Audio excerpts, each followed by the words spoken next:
Untuk para penonton, ini sesi balapan hati-hati sendiri, terutama untuk bawa barang bawaan, HP, dompet, tas, silakan diamankan sendiri. Untuk kehilangan bukan tanggung jawab dari panitia. Untuk adik-adik yang naik-naik pagar silakan turun.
Kawisesaning bisa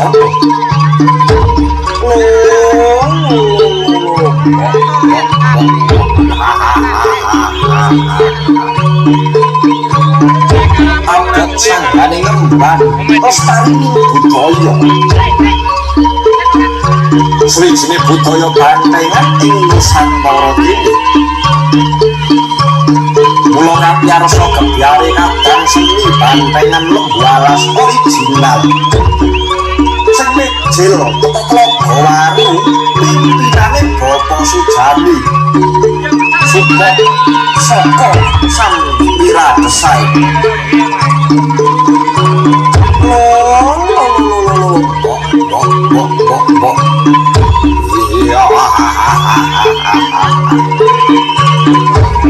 jagat dewa Bathara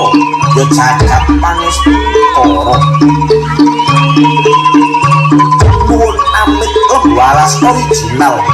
kang bakal olah rido sineksenan Bapakoso Pertiwi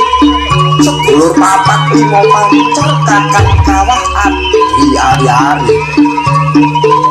banyak keblat papat kang jumeneng nenggih sedulur reang dusun kuwi